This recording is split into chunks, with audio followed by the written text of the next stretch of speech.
नमस्कार मैत्रिणी, आज आपण तयार करत आहोत बॅकड्रॉप। त्यासाठी मी साडी घेतलेली आहे। साडीच्या वरती मी 3 इंचाची मार्किंग करून घेतली। 3 इंच सोडून खाली आपल्याला 37 इंच मार्किंग करून घ्यायचे आणि तिथे कपडा कट करून घ्यायचा। आपल्याला बॉर्डर कट करून घ्यायची, बॉर्डर आपल्याला त्यामध्ये घ्यायची नाही। मधला जो साडीचा कपडा आहे तोच मी घेतलेला आहे। दोन्ही साइडची मी बॉर्डर कट करून घेतली।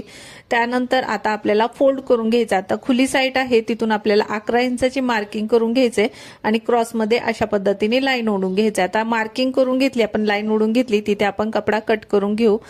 त्यानंतर आपल्याला अस्तर कट करून घ्यायचं। जसं आपण साडीचा कपडा हा कट करून घेतलाय त्या पद्धतीने आपल्याला अस्तर कट करून घ्यायचं। फक्त थोडंसं एक्स्ट्रा आपल्याला घ्यायचंय, शिलाई मारताना आपल्याला कमी पडू नये त्यासाठी। त्यानंतर साडीचा कपडा मी उलटवून घेतलाय, म्हणजे सरळ बाजू आतल्या साईडनी।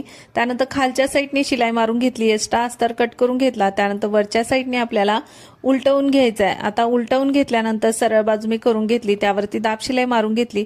आता अस्तरच्या बाजूने आपल्याला 3 इंचाची मार्किंग करून घ्यायचंय। तर पहा 3 इंचाची मार्किंग करून घेतली। आता ही बॉर्डर घेतलेली आहे, आपल्याला त्यावरती बॉर्डर लावून घ्यायचे। तर बॉर्डर मी कट करून घेतली, दोन्ही बाजूनी त्याला फोल्ड करून शिलाई मारून घ्यायची। दोन्ही बाजूला शिलाई मारून झाल्यानंतर आता आपल्याला त्यावरती बॉर्डर लावून घ्यायची। आता बॉर्डरची पट्टी लावताना ना सुरुवातीला आपण आता शिलाई मारायला घेतली। पहा एका साईडने मी बॉर्डर ठेवून आता त्यावरती शिलाई मारून घेते। आता खालचे जे 3 कोणे आहेत ना तिथे आपल्याला ही बॉर्डर कशा पद्धतीने लावायची ती पाहून घ्या।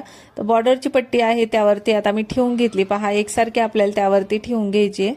एकावर एक ठेवली ना परत पलटी करून घ्यायचं। खालचा जो आकार आहे त्यावरती अशा पद्धतीने पट्टी ठेवून घ्यायची। तर मधला आपला आकार हा अशा पद्धतीने तयार होतो। तर व्यवस्थित असा आपला हा कोणा तयार होतो। बॉर्डरची पट्टी छान अशी लागली जाते। तर आता मी त्यावरती शिलाई मारून घेतली। आता पुढचा पण कोणा आहे बरोबर आता त्यावरती पट्टी ठेवून घ्यायची, शिलाई मारून घ्यायची आणि पुढचा पण कॉर्नर आला ना तर आपल्याला तशाच पद्धतीने आता जशी आपण ही बॉर्डरची पट्टी लावली आहे त्याच्यावरती आता मी पुढची बॉर्डर पट्टी आहे ती ठेवून घेते आणि पुढच्या आकारावर आता पलटी करून घेते।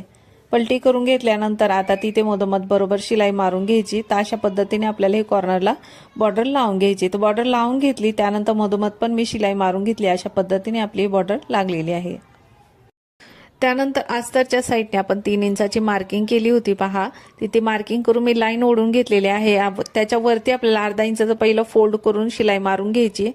तर इथे फोल्ड करून अर्धा इंच आपण शिलाई मारून घेतली। त्यानंतर आपण 3 इंचाची मार्किंग केलेली आहे त्यावरती आपल्याला ही पट्टी ठेवायची जी फोल्ड केलेली आणि त्यावर पण शिलाई मारून घ्यायची। अशा पद्धतीने हे बॅकड्रॉप तर आपलं तयार झाले। आता आपल्याला त्यावरती पानं लावून घ्यायचे। वरून खाली मी 2 इंचाची मार्किंग करून घेतली। आता हे पानं कसे तयार केले ते अगोदरच्या व्हिडिओमध्ये पण दाखवलेले आहे। सेम मापानुसार मी हे पानं तयार केलेले आहे। आता आपल्याला जसं आपल्याला पानं लावायचे त्या पद्धतीने लावून घ्यायची, त्यावरती लेस ठेवायची आणि अशा पद्धतीने आपलं हे बॅकड्रॉप तयार झालेलं आहे।